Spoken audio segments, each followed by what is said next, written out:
All right. Obviously, I do not have the knack of this, which is why I'm practicing. I'm doing a webinar on Monday on some of my top 3 tips for energetically sensitive people. So this is my chance to kick the tires and hopefully give you some good tips about manifesting money. So one of the things that I've done and that I've worked with is I noticed that a lot of people seem to have just a lot of trouble making money flow. People who are really competent in their lives in other ways, and there can be a lot of pain and frustration. And when you've had a certain money outcome for a while, it can be hard to find the right knack to shift into something else. So a lot of us are using law of attraction and working with different things in order to, to try to change our money foundation. And one of the things that's kind of interesting is if you look at people who just manifest tons of money, like lottery winners, a lot of times if you fast forward a couple of years, they're actually in worse financial straits. So as a shamanic practitioner, I'm all about really understanding how to build an energetic foundation that is congruent with the results that we want, which is to have money flow really easily. And there are a couple of tips that I want to give you. So I have this little notes that I took that I have over here. So the first one I want to do, I've been doing this money program since March. So I've been doing 4 journeys a month for a group of people who've had soul retrievals with me and signed up for the program. And it's given me the chance to go really deeply into what really creates good money outcomes. So what is, super helpful for people to do that that transformation, that change that we're looking at.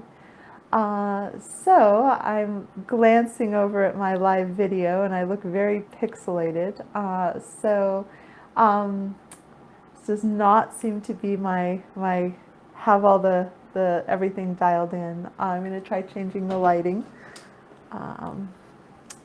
Maybe my camera will like me more. So let's see. So one of the tips that I want to offer is when a lot of people get caught up in visualizing money flowing to them. So this sense of money come to me, may I manifest. And the image that the guides have used over and over and over, so 4 journeys a month since March, I've been taking counsel with the guides on behalf of myself and everyone else again and again, is that it's important to look at money as something that flows. And so one of the ways to think about this is you have the sense of money coming in, but also money being available to go out. I'm going to close the little lower thirds on the screen because I think it's blocking my image. Let's try that. Hopefully everyone's feeling very patient with my undertaking. This may disappear after I finish the testing of things.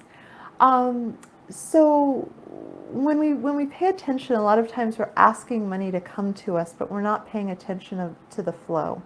And so the image the guides are using is sometimes we feel like money is, flowing out as fast or faster than it comes in. So if we're running up credit cards and that doesn't seem to be stopping, it's going out faster than it's coming in, and we're tapping into kind of a cool reserve option, but not necessarily that sustainable. If we're just finding that we are out of money by the end of the month, then we're not having reserves. And what we really want is for money to hang out with us, but also to be in flow to really command the things that we want in our lives. So there's a joy in being able to pay rent for the place that I love living, and even taxes. Like, I like having roads, I just don't want it to be a struggle. So this feeling of money flows really easily to me, hangs out with me, is available in potential form, and then flows on in a way that really supports my life. And one of the images that the guides have come up for this is imagine that you have this stream, this wonderful free-flowing abundant stream, and where you are is this beautiful swimming hole. So it's got like a beautiful shady tree that you could, swing on the rope, swing across and into the water. And you have this chance to really enjoy this pool of water, and water, of course, is representing the money. So the stream keeps replenishing it with fresh energy, fresh water, and the rest of the stream flows on. But there's this deeper area where the water can hang out with you and be usable for you. And so that's kind of what we're playing with this, is how do we end up being in the flow in a way that money lingers with us and is available in potential form, but is constantly flowing in and out.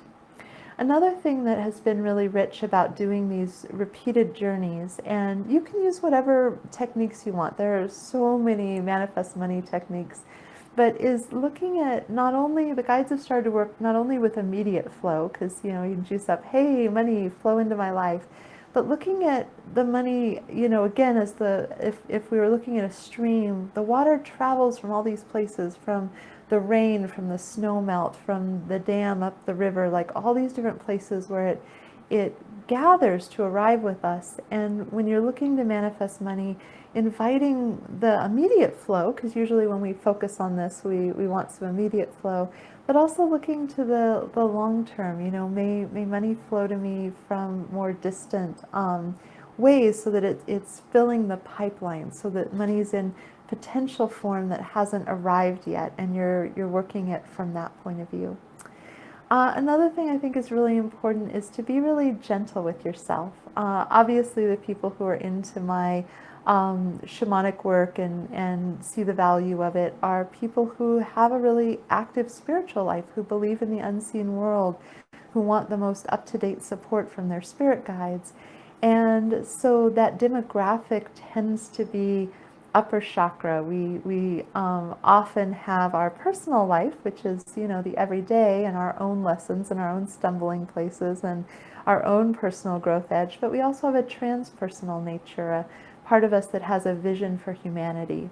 And in having this affinity to tune into our soul connection, sometimes it's hard to run our energy all the way down through our chakra system to our root chakra. So really quick kind of remedy, if you think about just putting your roots in the ground, if you're really connected to the earth, and you're breathing your energy down, and you're imagining that, the fire in your belly magnetizes money to flow in, that's going to be really helpful, because upper chakras are really good for ways and means. They're really good at how you get money to flow to you, through like, okay, I need a car repair, and you happen to know somebody at the right place, right time, is like, I could help you out with this in exchange for this other thing. And that's really cool. It's nice to have ways and means, and everything kind of works out. But it's also nice to just have the money in the bank, so it's kind of a non-issue. So you're not having to use your magic so reactively to reorganize things on the fly, to have your basic needs met. So thinking about, if you're someone who's metaphysically inclined, it's super cool. And you may just have more mastery in, talking to ascended masters and meditation and, being able to talk to trees than you do with the money system. And the money system's really changed. So even people who are really good at other times and other eras, we're doing these new interesting things with money, like how money flows, and what works in the modern era is really different. So, there are these people are analyzing companies, and they're like, oh, here are all these companies that are being wildly successful.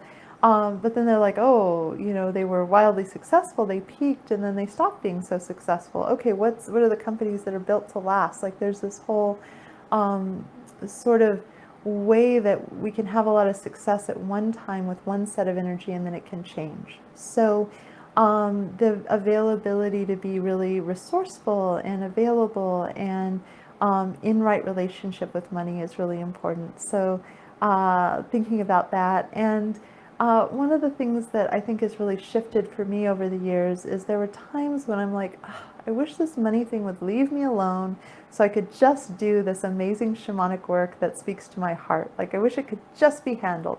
It's not that I don't want to work, it's not that I don't want to make money, but it just seems really, really uphill, and I really wish someone else would handle that. And as if you were in a religious order in a past life, there's a lot of opportunity for that. You could have been a Buddhist monk and had the chance to be basically fed and housed, and you got to just, do your meditation and do your service and, do some chores in a really mindful way around the monastery and the temple and the ashram, and that would have handled it.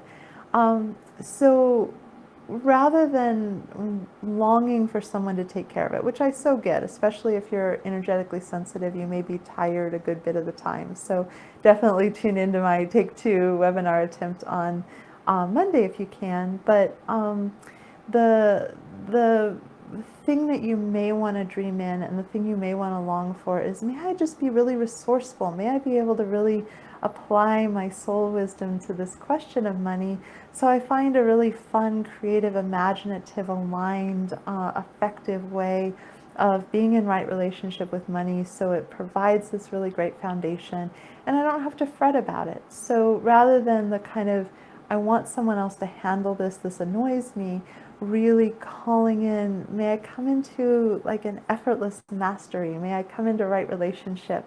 And we are sometimes at our growth edge. There's an interesting relationship. It's fun when things are easy, but then it's boring when things are easy. But then, there's sort of just a moving target with that. So anyway, I hope there's some helpful suggestions. I am going to evaluate the results of this live streamy thing that in some ways went the way I expected, in some ways didn't. There are a lot of moving parts, and I feel confident in having content. I don't feel so confident in the whole how to manage all these, screens that are up and that sort of thing. So thank you so much. Before I go off, I'm going to go look and see if there were any comments or questions. Let's see. So we have the Facebook Live where I've been babbling.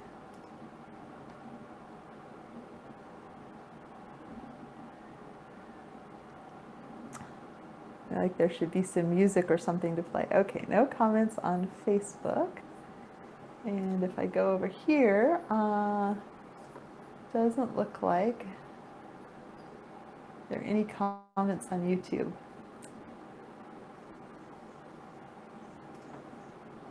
All right, well, if you watch this, thank you so much, and I look forward to continuing to develop this skill.